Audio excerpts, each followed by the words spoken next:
Welcome to the last head of tax other sources. इसमें क्या क्या होता है, जैसे मान लो मुझे केबीसी से विनिंग हो गई, हॉर्स रेसेस हो गई, ठीक है, लॉटरी निकल आई, गैम्बलिंग कर ली मैंने, तो ये सारी चीजें अदर सोर्सेज की इनकम है। मुझे गिफ्ट मिल गई तो ये टैक्सेबल होता है, इसके ऊपर कटता है टीडीएस। क्या कटता है? TDS, tax deducted at source. जैसे मान लो अगर मैंने केबीसी जीता 1 crore rupees I won there, तो मुझे 1 करोड़ नहीं मिलेंगे। वो जो तुम्हारे अकाउंट में डाल के दिखाते हैं ना, वो फेक होता है।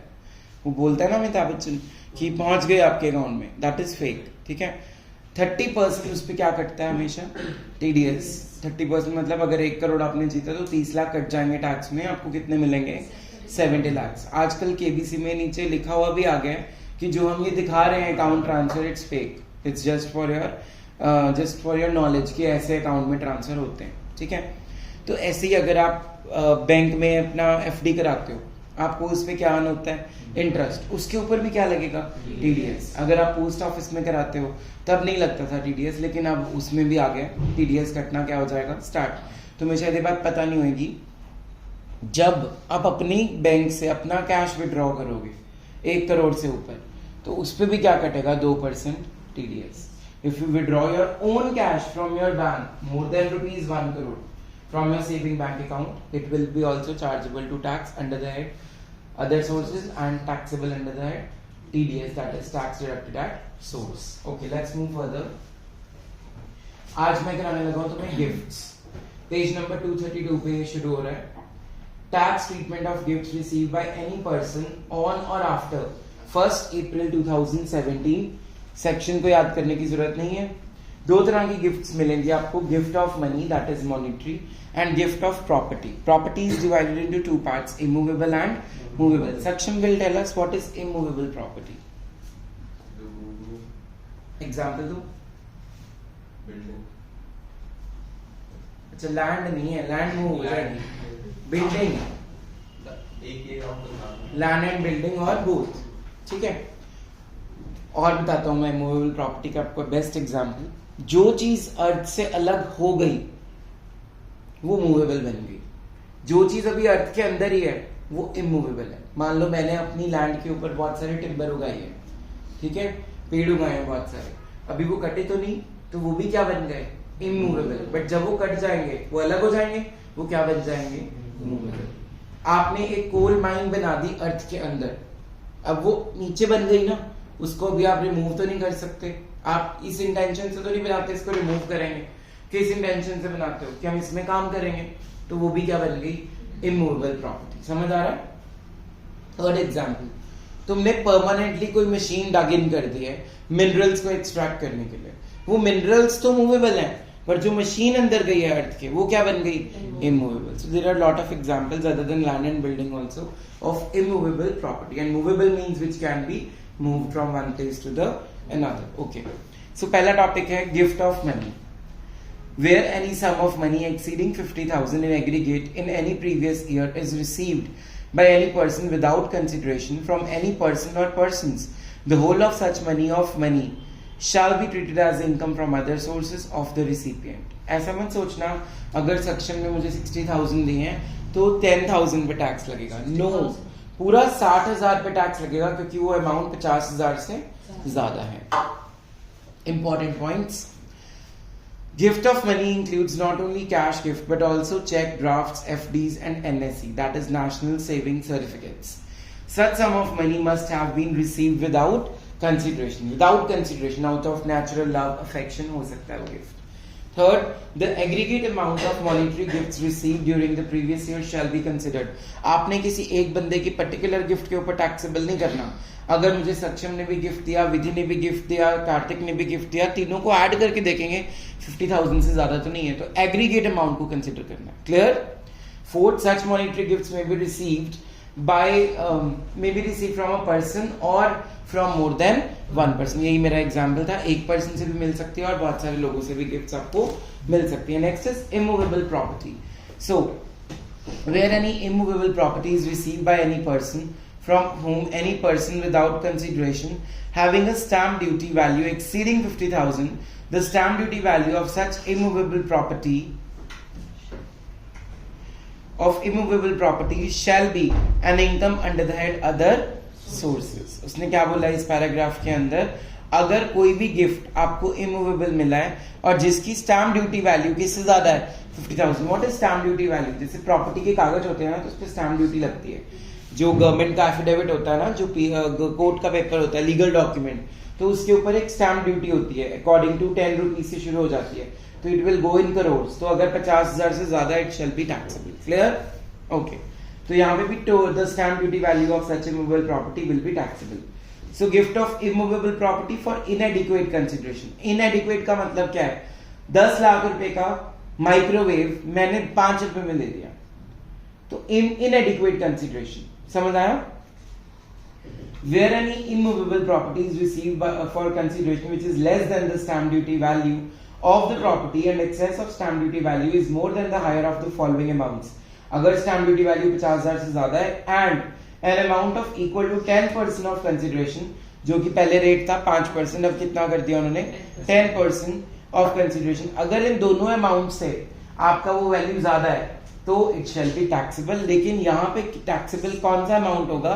स्टैम्प ड्यूटी में से जितना आपने 5 रुपए माइनस कर लिए, जो बचेगा 99 लाख, जो भी अमाउंट आएगा फाइनल वाला, उस पे टैक्स लगाना. Underline the formula over here. Immovable में क्या रूल है? Taxable value is equals to stamp duty value minus actual consideration. आप अकाउंट्स पढ़ रहे हो?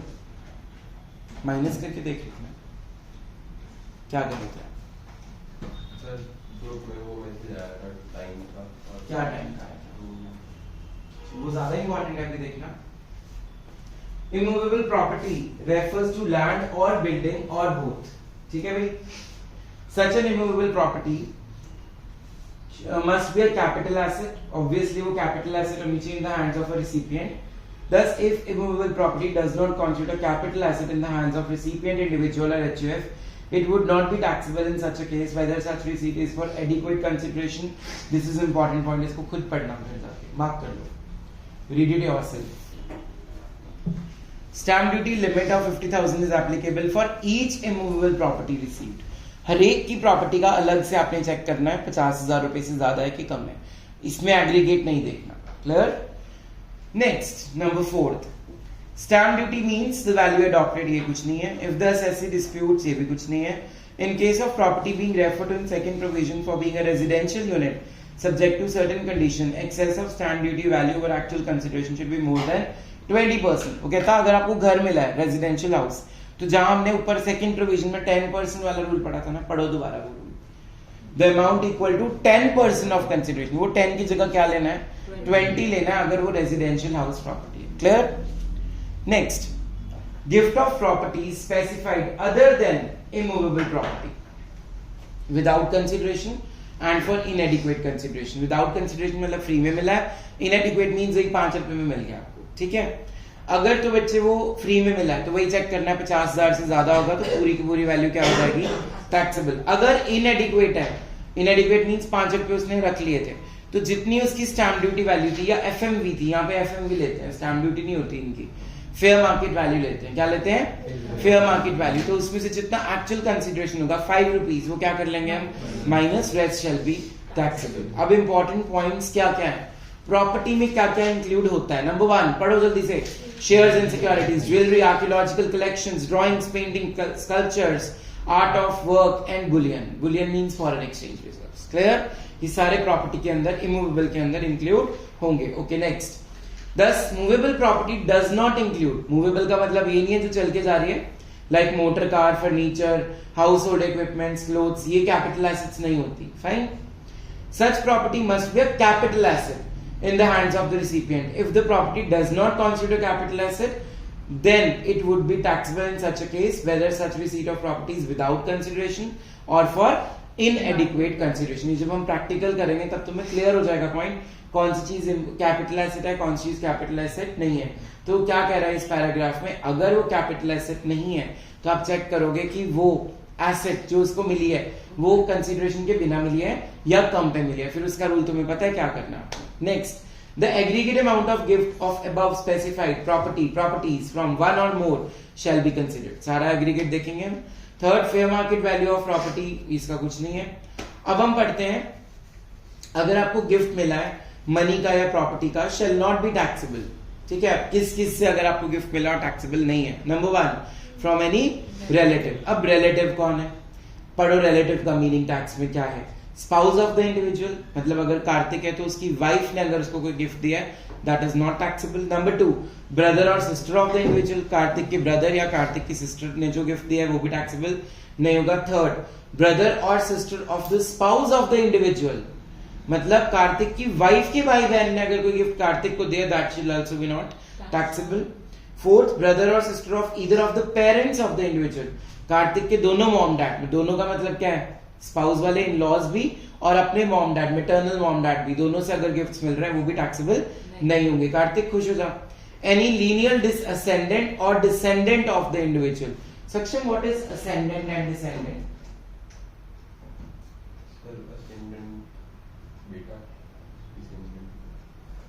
दादाजी। ठीक है, वेरी गुड। असेंडेंट मींस अगली जनरेशन, डिसेंडेंट मींस पिछली जनरेशन। ओके, स्पाउस के भी चलेंगे यहाँ पे same. Spouse of the person refer to in classes 1 to 6, मतलब ये जो ऊपर हमने पढ़े हैं इनके स्पाउसेस भी रिलेटिव के अंदर आते हैं। ठीक है, अगर कार्तिक की सिस्टर इन लॉ है तो उसका जो हस्बैंड होगा अगर वो कार्तिक को गिफ्ट दे रहा है वो भी टैक्सेबल नहीं होगा। तो ये रिलेटिव की डेफिनेशन थी। ठीक है, नंबर 2 ऊपर आ जाओ वापस, कहां पे गिफ्ट टैक्सेबल नहीं है। तो पहला पॉइंट हो गया रिलेटिव से अगर गिफ्ट मिलेगा वो टैक्सेबल नहीं है। नंबर 2 अगर आपकी शादी हो रही है तो जो भी गिफ्ट मिलेगा वो भी टैक्सेबल नहीं होगा। अब ये ओकेजन को ध्यान से ना करना, अगर तुम्हारे पास कोई ब्लैक मनी घर पे बहुत सारी इकट्ठी हो रखी है तो तुषार जब तेरी शादी होगी पापा मम्मी को बोलियो मुझे गिफ्ट में दे दो, सारी वाइट हो जाएगी। ठीक है, नंबर 3 अंडर, ये मम्मा को बता सकते हैं, अंडर अ विल और by way of inheritance.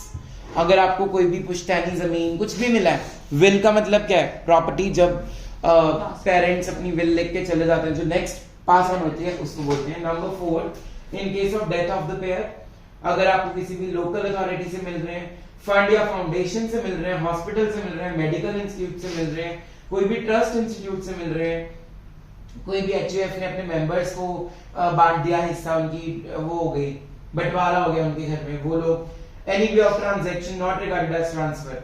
Capital gains में पढ़ा था ना, ट्रांसफर हो गई एसेट, अगर वो ट्रांसफर नहीं मानी जाती तो वो भी यहाँ पे आ जाएगी। It shall be taxable under other sources, but अगर आपको वो गिफ्ट में मिल गई है तो it is not taxable. Next, from any individual by a trust created or established solely for the benefit of the relative of or the individual। अब सक्षम ने क्या किया, उसने बॉलीवुड ज्वाइन किया, मैं यहाँ पे असली हीरो का नाम नहीं लूंगा, उसने बॉलीवुड ज्वाइन किया। अब क्या किया उसने, वो एक मूवी का 10 करोड़ रुपए लेता है, सक्षम ने 10 करोड़ ले लिए और कहता है मैं तो 90% इनकम डोनेट करूंगा अपनी। तो उसने एक और अपना फंड खोल दिया साथ में बीइंग लाइफस्टाइल, और उसके अंदर उसने सारा 9 करोड़ क्या कर दिया डोनेट है, तो उसी का ही पैसा उसने गिफ्ट में दे दिया उनको, तो वो टैक्सेबल नहीं है। ठीक है, तो ऐसा भी कर सकते हो अगर आप सेलिब्रिटी बनते हो। एनी हाउ 235 पेज नंबर पे आपको जो उसने डोनेट करा वो टैक्सेबल ही होगा। कहाँ से होगा, तो खर्चा नहीं होगा आपका, हमने उसमें तो पढ़ा, आपको इनकम आई, आपके अकाउंट में 10 करोड़ आ गए, उसके लिए तो टैक्सेबल होगा ना सलमान के लिए। कैसे होगा सर उसने डोनेट करा। लिसन टू मी, आप सलमान खान हो, ठीक है, आपको 10 करोड़ रुपीस मैंने दे दिया आपके अकाउंट में पहुंच के, तो अब उस पर टैक्स लगने की बारी आने वाली है। तो तूने क्या किया, एक फाउंडेशन खोल दी और उसको 90% अमाउंट दे दिया वहां से, तो कहां से टैक्सेबल होगा, तेरे तो अकाउंट में रही 1 करोड़ गए, उस पर दे दियो टैक्स, खुशी खुशी देता है वो। क्लास चैप्टर में था तो सही, डोनेशंस टैक्सेबल, डोनेशंस टैक्सेबल है पीजीबीपी के लिए, आप बिजनेस कर रहे हो, जल्दी भी बात फिर तुम्हें डीएवी वाली। Next, competition of FMV of property other than immovable property, वो इमूवेबल के अलावा वाले रूल्स। अगर आपने क्या क्या देखना है, पहला ज्वेलरी आर्कियोलॉजिकल कलेक्शंस, जो हमने पढ़े थे ये हम पढ़ चुके हैं एक बार फिर से। If received by way of purchase of registered dealer, अगर आप रजिस्टर्ड डीलर हो तब आपने लेना इनवॉइस वैल्यू, क्या लेना है, इनवॉइस वैल्यू। अगर आपने किसी और मोड से रिसीव किया ज्वेलरी 50,000 से ज्यादा, तो जो बच्चे उसकी मार्केट में ओपन मार्केट वैल्यू होगी, फेयर मार्केट वैल्यू होगी। थर्ड, अदर केसेस में भी वही सेम है, ओपन मार्केट वैल्यू। ये थियोरेटिकल इंपॉर्टेंट है, प्रैक्टिकल इसमें से इंपॉर्टेंट नहीं है इस पेज पे। तो ये आप खुद रीड आउट कर सकते हो। ठीक है, अब आज का होमवर्क क्या है तुम्हारा, मार्क कर लो। Illustration number 3, 4, 5, 6, 7, back question number 3. With this 50% chapter other sources is complete. हाँ जी।